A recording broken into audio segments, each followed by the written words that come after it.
À la une donc, de l'actualité, c'est le président égyptien Abdel Fattah al-Sisi qui a assisté ce matin à la 4e édition de l'initiative Capable avec nos différences, consacrée aux personnes aux besoins spéciaux. Sous le slogan « Nous avons une place ».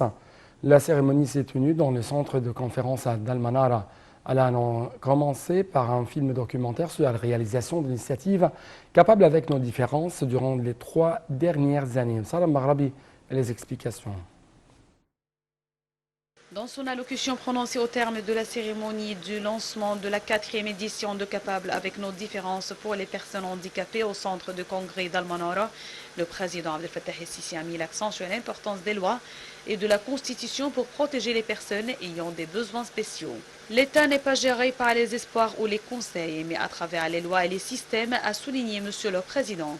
L'État établit les lois pour concrétiser les idées proposées à n'importe quel niveau.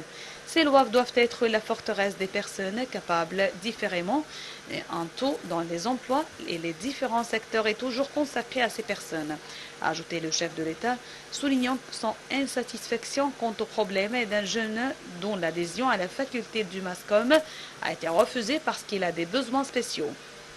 Le chef de l'État enjoint de créer un fonds pour les personnes ayant des besoins spéciaux. J'appelle le président du Parlement à promulguer une loi pour mieux organiser cette question. Ce fonds devrait avoir plus de sources de financement afin d'assurer plus de services, a-t-il souligné. Le chef de l'État a chargé le ministère de la Solidarité sociale de faciliter la délivrance de la carte de service intégrée pour les personnes handicapées afin de garantir leur accès à tous les droits et services. Il a également chargé le ministère de la Jeunesse et des Sports d'étudier la possibilité d'adhésion des personnes handicapées à tous les centres de jeunesse, les centres d'innovation et d'apprentissage des jeunes, et de se coordonner avec les clubs sportifs afin de s'assurer qu'ils pratiquent le sport conformément aux meilleures règles établies, ces installations sportives.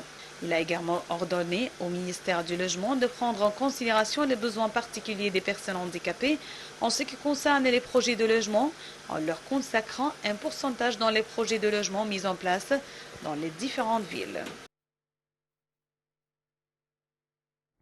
Au cours de la cérémonie de la 4e édition de l'initiative Capable avec nos différences, consacrée aux personnes aux besoins spéciaux, le ministre de la Jeunesse et des Sports, Achraf Sobri, a déclaré que l'État accorde un grand intérêt à la participation des jeunes à la Nouvelle République et au changement de la structure fondamentale du sport en Égypte, afin qu'elle soit toujours capable d'organiser les grands événements sportifs. Sobri a également annoncé le lancement d'un certain nombre d'initiatives relatives aux jeunes gens ayant des besoins spéciaux.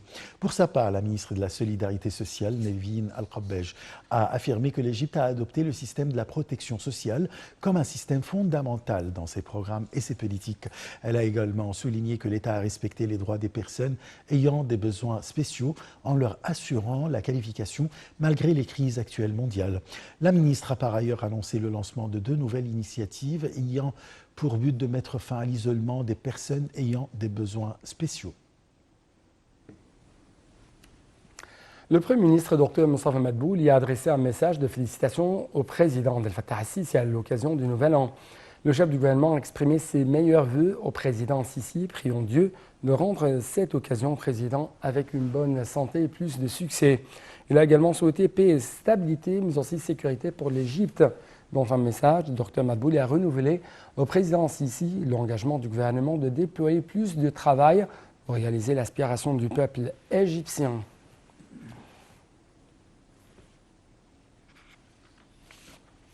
Le ministre de l'Intérieur a adopté aujourd'hui le résultat de la nouvelle promotion qui rejoindra la faculté de police pour l'année 2022-2023. Lors d'une conférence de presse à l'Académie de la police au Caire, le ministre adjoint de l'Intérieur a annoncé que le nombre des candidats admis à la faculté a atteint 50 752 étudiants. Sur le plan économique, le ministre des Finances, Dr Mohamed Mourayet, a indiqué que l'adhésion de l'Égypte à l'Institut africain de finances créait de nouvelles horizons pour l'investissement dans les projets de l'infrastructure, des lourdes industries, de communication, de transport, des services logistiques et de la transformation verte.